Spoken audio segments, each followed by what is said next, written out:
Hello everybody. Today I'm here to show you how I create my Disney Heroes Battle Mode hero concepts, or just draw in my style. Some people have asked me over the past year or so that I've been making these, how do you make them? What do you do? And while some people might not be that interested in it, I'm very excited by the idea of getting to show you guys how I make them, and maybe we'll inspire some people to try it out for themselves, because I actually think it's a lot of fun. So we're basing off of Bellwether for no particular reason other than she's the character I'm working on, and I decided I want to make this video.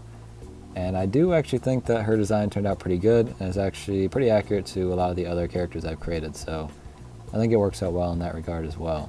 So here's the finished version. We can kind of zoom in here. Looks like I might have gone over a little bit, so you can now kind of see some of the inner workings here already. But even though I have her finished, we're going to be moving all the way back to the beginning. Well, actually, even further than that. We're going to be making a brand new, just to show you how this works. I typically just do the normal screen size, 1920 by 1080. I work in CMYK, although I realize RGB makes more sense. I do not care. So let's create our new artboard. So here it is. Now this might be a little sad to some of you potentially, but every single hero concept has been based on some sort of picture of that character. I am not making the poses myself. Sometimes I combine parts of them so that I can make the specific pose that I have in mind, but typically I'll just choose a picture that fits pretty good. And this is the picture I chose for Bellwether. So I usually take the image, bring down the opacity a little bit, and then lock it. I'll also get another one. Well, actually, I guess I didn't need to do that, but I get another one over on the side so I can get the colors when I'm working through. So we're going to lock the first one so that we can't move it around. If I try to click on it, it doesn't work. And now I start drawing over her. And this is a pretty important step, and literally every single hero concept I've done this to its entirety, except for maybe the 7 dwarves. But I end up drawing out the whole character. So I try to find a pretty important part to start with. I'd say the glasses are pretty important. So we try to hit all the angles. I'm using the pen tool here. Hit all the angles, then you grab the curvature tool and make the lines bend to your will. And you try to line up to your best of your ability. And I realize this will probably be a bit slow. I'm trying to go as fast as possible. Some other things to note as I'm just getting these lined up for you. I work with a MacBook. Most of the graphic designers I work with also have MacBooks. It seems to just be like the device of choice. It's not completely necessary, but if you are into art stuff, I'd say MacBook's probably the way to go. I love using the trackpad, I really, really do. Mouse is obviously best for pretty much everything else other than art, I would say. If you're doing games or just literally writing a paper, you really do want to use a mouse, but I don't know, it's so easy to zoom in and out like this with the trackpad, and I'm doing it constantly. If you are to use a mouse, you're really going to have to learn the keyboard shortcuts for a lot of things. You can do it as quickly as you can with the trackpad, I would say. But it just feels like you have so much more control of everything you're doing if you're just using your fingers on the trackpad. So there, her glasses are filled out. I don't know how much more I want to do. Maybe I'll show you some of this part as well. And obviously this will look a bit different than the final design because, as you saw, it's already completed, but you'll get a rough estimate of that. It's going to take a very long time. I might just skip to when I have it finished here. I guess I also want to make sure you understand that I'm mostly just using an image of the characters that I can get it as accurately as possible. I'm not one that's good at drawing characters from memory or making up poses, you know, I've never done that. I haven't learned how to create accurate, what's the word? Like postures, and I can't think of the word, but there's a word for that. I know nothing about that. So the best way to do it is to take colors and the pose from an image. So that's really the main thing I need to show with the lines. Obviously, as you can see with this one, I filled in all the lines. But the next thing that we're going to move into is obviously, well, these lines are a different weight than the way I have it on mine. And I feel like this is a very, very important part of my process, is that there's sort of a character, there's personality that is given to the lines when making them just absolutely wonky. I usually put it around 3 stroke to start out with. I feel like that's a pretty good size to start. And we'll just start with the glasses. And what I like to do is that when I do my lighting later, we'll have the lighting be in the top right corner. So typically everything in the bottom left corner is a bit thicker than everything else. But I don't always go about that. Like, that's not the tried and true way. If something will look more interesting, being a bit thicker in one area, I will just do it. Making it most visually interesting is much more important to me than making it realistic, you know. And that'll come into play in the lighting part of this sort of tutorial, I guess, as well. But you can already see how much different those glasses look. And then for this part, I think it's especially important because her wool is very all over the place. It is not one specific thickness. Each one is pretty much a unique size. So there's really got to be a lot of variations in this. And I guess I didn't explain what I'm even doing. I just started doing it. There's this width tool here. And any pen lines you can start dragging into any shape you want. You can make a point if you want that specific spot to be bigger, but I typically like to choose the points that already exist. But obviously on like a rounded part, if I want this to be thicker, I just make a new one there. And then, as I said, over here it will be a lot bigger, a lot darker. I think you get the gist of that. So let's just move into the finished one here, and we'll get started on the coloring part. So I have this one underneath already. I think what I wanted to show was the glasses, because I had a fun time doing that. So we're going to grab some of the details of the glasses. We've got some brown spots on here. Now, a thing that I've been doing recently that I used to not do was color things completely all at once. So I'm going to do all the glasses, then I would do all the hair. When I did this for real, I actually did the hair first, but I ended up enjoying how I made the glasses. So I'm putting in all the parts that have brown. We'll get another color outside of this as well. So you can see here, there's only brown here. I think that's going to look weird if I'm going to do it that way. So instead, I'm just going to make this whole middle part brown. And I feel like I might have mentioned this already, but I'll mention it again. It's not always about making it completely accurate. It just needs to look good. Another thing I realized I'm just doing without even explaining is you see this color is up in the front here, and then all of a sudden it's going back and then to the forward. There's a keyboard command. It's Command, Shift, and bracket. If you hit that, it brings it all the way to the back. So it'll bring it all the way forward. You bring it all the way back. If you tap it, the other bracket, and Command once without the shift, it brings it forward one layer. And you can see that, I guess, if I bring it here. So we're bringing it all the way to the back, and then bring it one forward. If you keep tapping, it keeps going one forward. So pretty much every time I place a color, it's going all the way to the back. It just makes it the most easiest. And if you're working on one section at a time, all the colors will be right next to each other. It works out really well. It looks like there's a brown spot over here. And then I will make a little spot here because there's a little spot on our glasses. Okay, there's also some dark red spots, so I want to grab a dark red. So we'll get that here.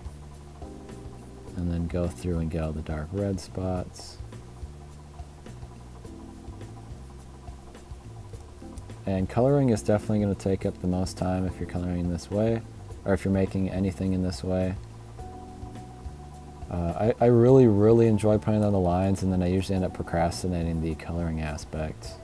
The day that I'm doing this, I had all the lines done, and then like I said, I procrastinated it. I needed a video for Sunday, so I said, you know what, I'm gonna get her done. And that's what I did. I just sat down and I colored her all day, and now she's done.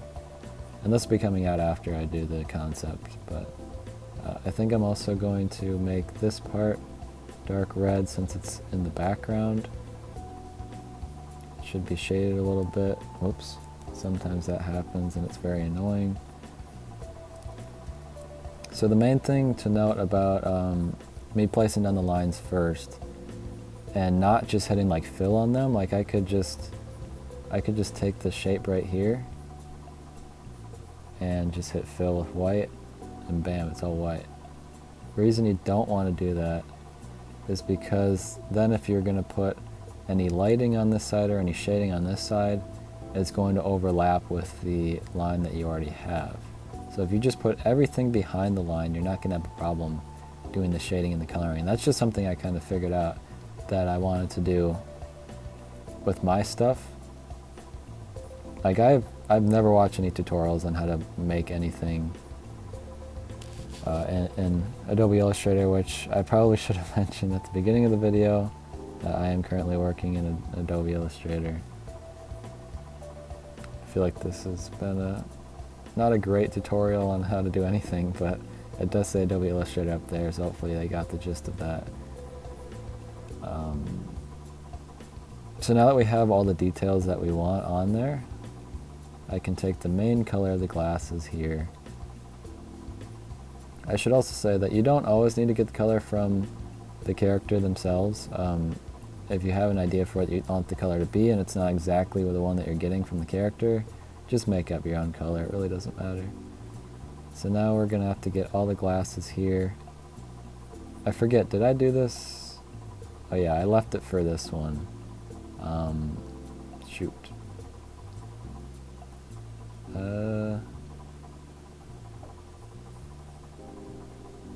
I guess we could just, I might cut this part out of the video, but I'm just going to bring all these elements I just made into that document, because I think it works a bit better to show you on that one.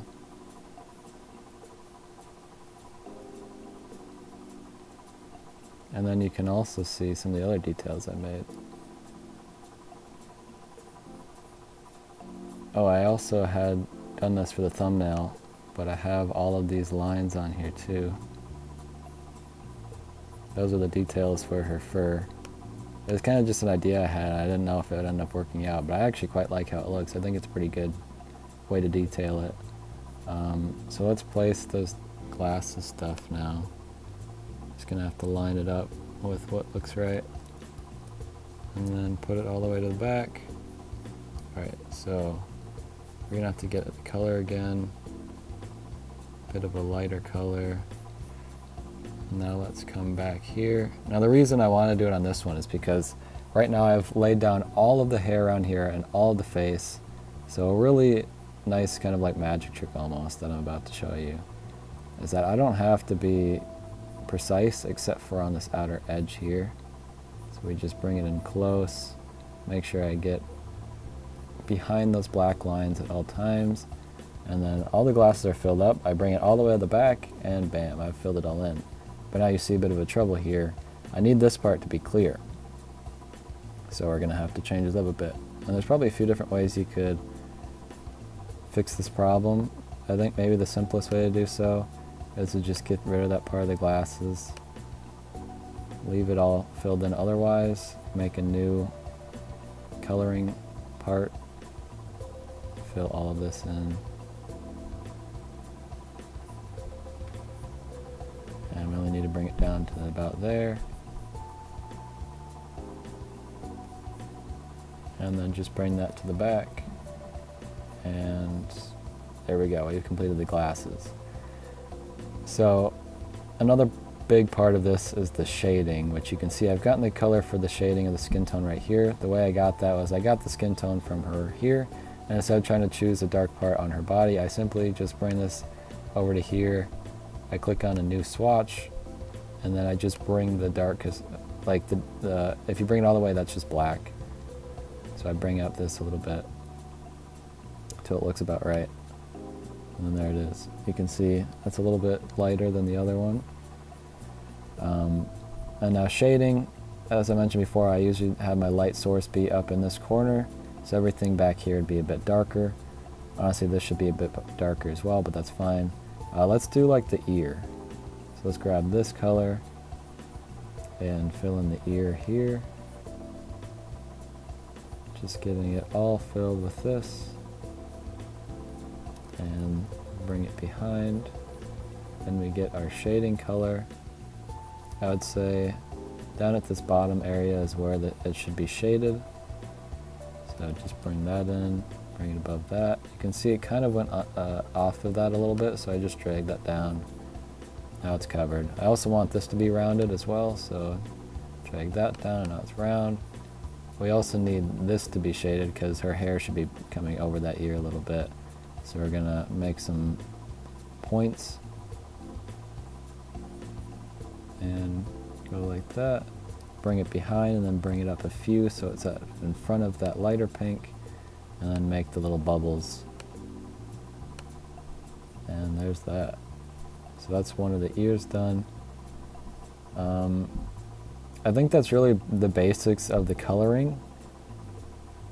I don't know what else to explain. Sometimes if you, like, no matter, or depending on how detailed you want it to be, you can do a couple of tones of shading. I felt like it was right to do a few tones for the wool. I could do so for the ear as well. So we bring this, oh, I already have that. Whoops. I didn't know you could do that. So you take that and then make it just a little bit lighter. Then you'd have an in-between color. Forgot to leave that as is, so do that. And then get a little bit of that two-tone shading here by bringing the lighter one, and then just bring it behind like that. Now it's a little bit more detailed. You could go forever until it makes a nice gradient there. I don't use gradients too often, so I'm not going to show you how to do that, but you can make gradients, and that it can be a nice way to shade. I honestly really hate how gradients work in this app, I guess, in Adobe Illustrator. I wish it was an easier, more intuitive way to do it. I don't know. I'm not even going to show you how to do it, so it doesn't matter. So let's say I did all the coloring for everything here. That is what it would look like. And now the final step, after doing all the coloring, making sure everything is shaded, the final step that has always been the final step for me is doing the lighting. So I always just get white, and then since our lighting is up here, it's basically the opposite of the shading, where this is going to be lighter. The tips of the glasses here are going to be lighter. So yeah, let's do the top of the head. Now I don't really want it to touch any of those details of the dark wool spots. So I'm basically going to make sure that it doesn't. Getting it that, and then making sure to stay under the black lines at all times. Going all the way through. Lighting is the most likely where I'm going to make a mistake, because at this point I've done literally everything except for it, and I'm ready to be done with the drawing. Now here's the thing, the wool is a bit higher up, so right now I'm holding the thing to bring the layer up. The more layers that you have, the longer it's going to take to get it to the right spot, but you just hold it until it comes above the color that you want it over. And now I'm just making the details here. I'm also going a lot quicker than I probably would be when I'm making it, just because I'm trying to show you guys the gist of it real quick. So that's basically what I'd do. I'd probably want it to be a little bit thicker, since this is just a huge area. I'd want it to be a little bit thicker, and you can see on the final version that it is just a bit closer to some of those spots.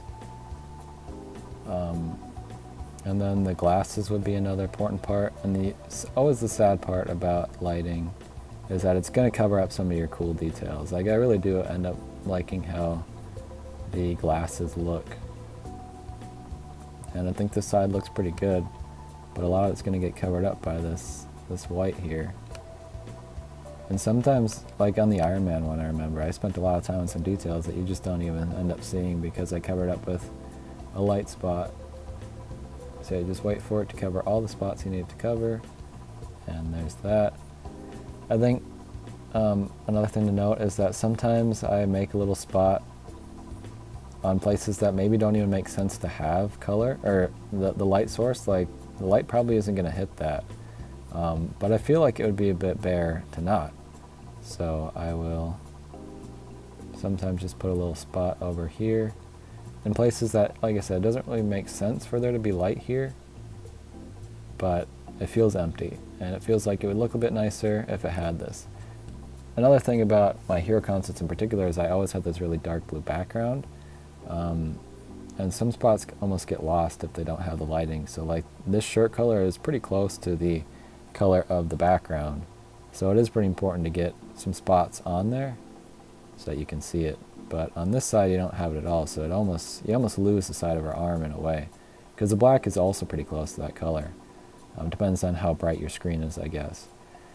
But yeah, just looking at the final image here, you can see some of those other details that I added in, like the shading on the nose to make that a bit more defined. You can almost see that it's like coming off of her face a little bit, whereas on like here, it's a lot more flat, a little bit more boring even. This just feels a lot more like what the character looks like, just kind of comparing it to this here. The eyes I made looking forward because I want it to be looking like she's in a battle looking at the enemies. I changed her smile because I thought it looked weird and I probably wouldn't be able to recreate it. And I think the smile I chose for her looked pretty good. It's almost a little bit smug. I didn't like that she was holding a phone, and I almost tried to find something else where she wasn't doing that. But honestly, it was just a little bit lazy. So I kept her holding the phone. Maybe that's a big part of her moveset. I don't know. And then you can kind of see the patterning that I did for her shirt. You can see it kind of repeats that same kind of look. So I tried to get that here, but there's not a whole lot of it here. I guess another thing I didn't mention is that once it goes past this black line here, it's out of the canvas, so it really doesn't matter what you do. So a lot of the stuff ends right after that, like this nail here is completely just gone afterwards. So the character just ends at the bottom and you can put whatever you want there. And other things to note, another thing I wanted to say was you could keep adding details forever. I could add a bunch of different shades all the way through, like the ear, for example. I could add a bunch more, same for the rest of her face. I could have chose that as well. But there's got to be a point where you say, okay, this is too much. Like if you were to add every single wrinkle that she has on her face, it's going to like look a little bit creepy. It's not going to look as clean. There's got to be a point where you look back and you stop yourself and you say, how much detail do I want to do? I could have went crazy on the wool, but I think this captures it enough. It gets the point across. It makes it a little bit more textured. So it's really up to you how much you're going to do.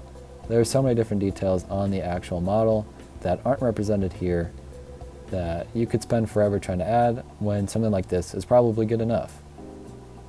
And I'll probably end out the video by showing you some of the other concepts that I've created that I'm proud of, or also maybe some schoolwork that I have that I could show you, but most of it probably won't apply. But I know there's one for sure that I'll show that I like, that uses this same basic style, same basic thing, where I'm putting down all the lines, I'm putting in color behind those lines, and then I don't always do the shading or like the lighting, but I do for the hero concepts, of course. So if you ever were curious how I make hero concepts, this is how it's done. I think that I genuinely have fun making it, and I think that if you're trying to get into it, it's one of the easiest ways to do this sort of thing. Like I said, I never watched any tutorials. No one taught me how to do this. I kind of just decided this is how I was going to do it. When I started making yokai, really, I used to always use this this tool, and this is frustrating because it goes exactly where your line, or where your finger tells you to go. So draw like this, and it makes that shape. And it can be nice for filling things in, but you have to be so precise. If you mess it up a little bit, you have to come in with this tool, and then it's got a ton of different stuff. I should just show you a very complex one here. The more complex it is, the more small stuff it is. If you mess up a little part and you try to come in with this to edit it a little bit, look at that, it's a mess. You have to tweak each one, or you have to click through and delete a bunch of them to get the line that you want. It's horrible. I would recommend never using that. I really just enjoy using the pen tool, and it goes pretty quick, as you saw. I can't really think of anything else I want to say. I'm sure a lot of the things I do, I just do unconsciously, and it didn't make a whole lot of sense. But also, if you know Illustrator whatsoever, I think you'll get a bit of what I did here. And that's really about it. I really do appreciate you watching this if you did. It is a big deal to me to make this sort of stuff, and I'm always really proud of some of the things that I make. Some hero concepts aren't that great, but I really do think Bellwether turned out pretty great, so I'm happy that I was able to use her for this sort of video. And I hope it maybe inspired you to try yourself.